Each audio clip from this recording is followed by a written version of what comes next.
So hi guys, I'm Uigo, and this is part 1 of the two-part series on the volume 2 of meta-analysis.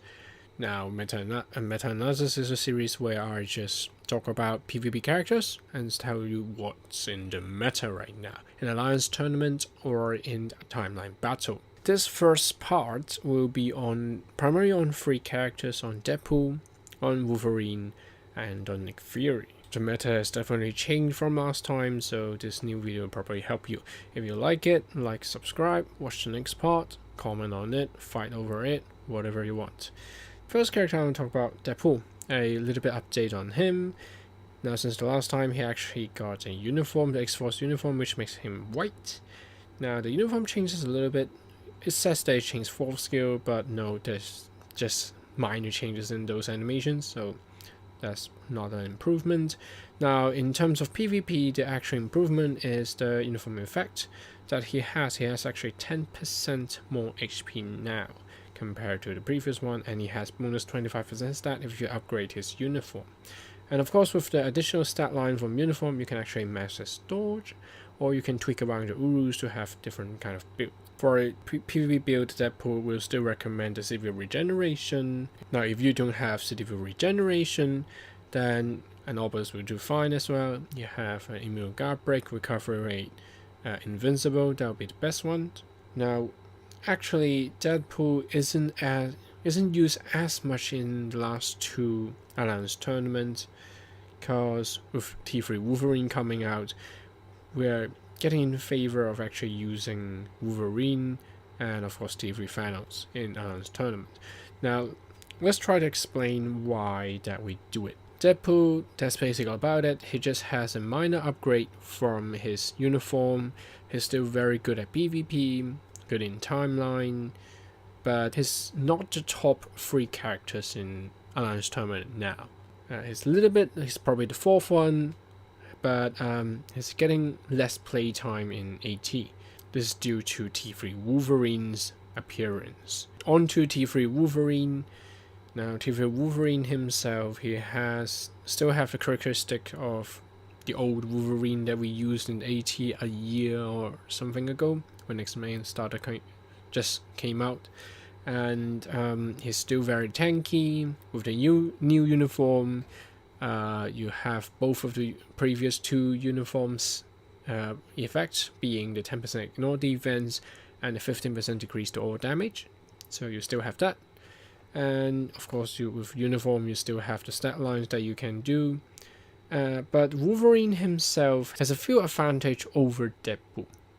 Now, first of all, Wolverine himself has a slightly better healing factor than Deadpool, being the 5% of Wolverine to the 4% of Deadpool. So you can heal a little bit faster, but probably just 100 difference in terms of HP. But T3 skill is one of the primary reasons why we want to use Wolverine instead of Deadpool. Wolverine's T3 skill, the Adamantium Fury. The animation of Adamantium Fury is very short. So Wolverine just does a giant slash animation for 2 times, and it's actually a lot better for AT. And in PvP, we'll say that these kind of animations is better than Deadpool's one, which is basically a juiced up version of his 4th skill, with a very long animation with continuous damage and with a giant slash at the end. Now, for Wolverine, why he's good, because the animation is short and it's very burst feeling. It means that you can very much just burst down your opponent. Now, with the meta currently still inside this recovery rate with a massive HP with some healing factor, if you need to have heals in order to be very meta. And like characters like Thanos and Wolverine and Deadpool has very high survivability, and you are constantly healing, so burst damage just does better for PvP. So that's why we want Wolverine in AT more. Another reason is that Wolverine is combat type. He has more stats. He has just higher stats than Deadpool, and that he actually counters Deadpool because like Deadpool is speed and Wolverine is combat. speed weak against combat, so that's why we like using Wolverine more. Now the third character I want to talk about in this first part is Fury, Nick Fury.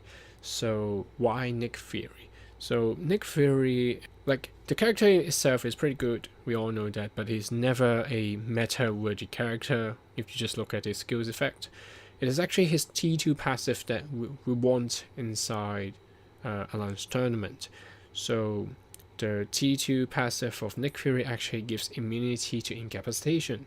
So this immunity against incapacitation actually helps a lot. If you does a team that is like Strive, Nick Fury, then Wolverine, since it just applies to heroes, allies, you can actually have a team that is all three of the characters in your team that is immune to incapacitation. So when incapacitation actually removes all your buff, it won't activate. So we'll say that it might be one of those weird teams if one day where Deadpool and Thanos are both banned in AT. So the first part, a little short conclusion is that now that Wolverine has his tier 3, he's definitely getting used more, and he's basically a better version of Deadpool. So click on the next part if you want to see what are the 3 other characters that I will consider kind of in the meta.